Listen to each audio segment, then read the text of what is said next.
প্রবাসী স্বামী কি বলে। হ্যালো, আসসালামু আলাইকুম। আমি রিমা ব্লগ থেকে চলে আসলাম। আমি রিমা। আর এই যে দেখেন গাইস, এখানে বেলপুরি, এগুলো তো মেয়েদের খুব বেশি পছন্দ, আমারও অনেক পছন্দ।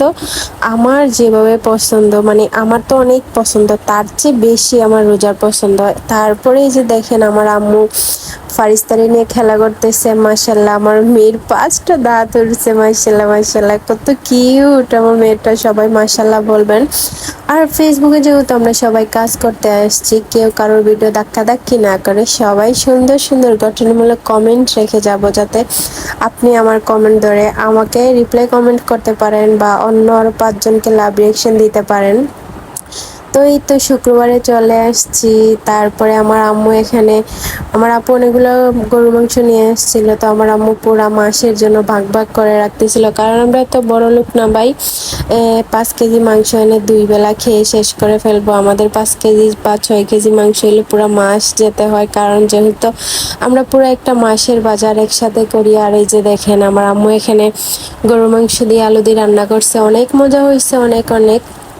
আমার আম্মুর হাতের গরুর মাংস আমার অনেক ভালো লাগে আর আমার অনেক পছন্দ। আর শুক্রবারে তো আমাদের প্রত্যেকটা শুক্রবারে অনেক লেট হয়, প্রায় 4টা বেজে যায় খাবার খেতে খেতে। 4টা বাজার কারণ হচ্ছে আমরা ঘুম থেকে উঠি অনেক লেটে। ঘুম থেকে ওঠার পরে দেখা যায় 12টা, সাড়ে 12টার দিকে আমরা নাস্তা করি, চা খাই।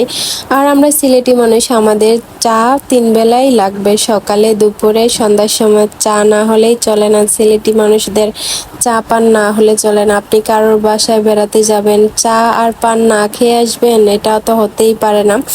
তারপরের দিন বিকালবেলা আমি একটু বাহিরে চলে গেছি একটু শপিং করার জন্য।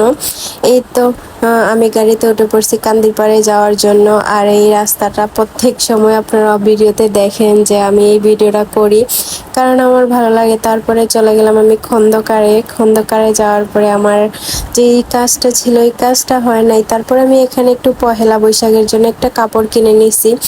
আর এই যে দেখেন এই প্রিন্টের কাপড়টা আমার অনেক পছন্দ ছিল। আর এখানে আমি চলে গেছিলাম কিছু চুড়ির জুয়েলারি জিনিস কেনার জন্য। এখান থেকে কেনাকাটা শেষ করে আবার আমি চলে আসলাম বাসায় আসার পরেই তো আপনাদের ভাইয়ার সাথে পরের দিন সকালবেলা কথা বলতেছিলাম, কারণ আপনাদের ভাইয়া আমাকে কি যেন বলতেছিল, ও নাকি গরিব, ওর কাছে আইফোন নাই। আমি বললাম তোমার আইফোন আমাকেই তো দিয়ে গেলা, তাহলে তোমার কেন আইফোন নাই? আপনারাও হয়তো পারে রিলস দেখছেন, আমি রিলসটা আপলোড দিছি। জামাই যদি এ ধরনের কথা বলে তাহলে ভালো লাগে বলেন? আসলে খুব বেশি কষ্ট হয় যখন ও আমাকে বলে ওর হাতে একটা আইফোন নাই, আর কিভাবে যেন বলতেছে, ওর জন্য কেন এত মায়া হয়। আর প্রবাস চলে গেছে, খুব বেশি কষ্ট লাগে, খাবার খায় না, রান্না করে না। প্রবাসী মানুষ সারাদিন পরিশ্রম করে এসে রান্না করে না, খাবার খায় না, এগুলো শুনলে খুব বেশি কষ্ট লাগে। সবাই আমার হাজবেন্ডের জন্য দোয়া করবেন, যাতে ও সবসময় ভালো থাকে, সুস্থ থাকে, আল্লাহ যাতে ওরে সবসময় ভালো রাখে। যদি আমার ভিডিওটা ভালো লাগে তো অবশ্যই লাইক অ্যান্ড ফলো করে পাশে থাকবেন। আপনাদের ভালোবাসার সাপোর্ট ছাড়া আমি কখনো এগিয়ে যেতে পারবো না। আপনাদের ভালোবাসার সাপোর্ট আমার লাগবেই। সবাই গঠনমূলক কমেন্ট করে যাবেন এবং কি আরও 5 জনকে লাভ রিয়েকশন দিয়ে আসবেন, কারণ লাভ রিয়েকশন না দিলে আপনার আমার এঙ্গেজমেন্ট বাড়বে না। আর এঙ্গেজমেন্ট না বাড়লে আমাদের পেজের অনেক অনেক ক্ষতি হয়ে যায়, অনেক সমস্যা হয়। তো সবাইকে আল্লাহ হাফিজ, আসসালামু আলাইকুম।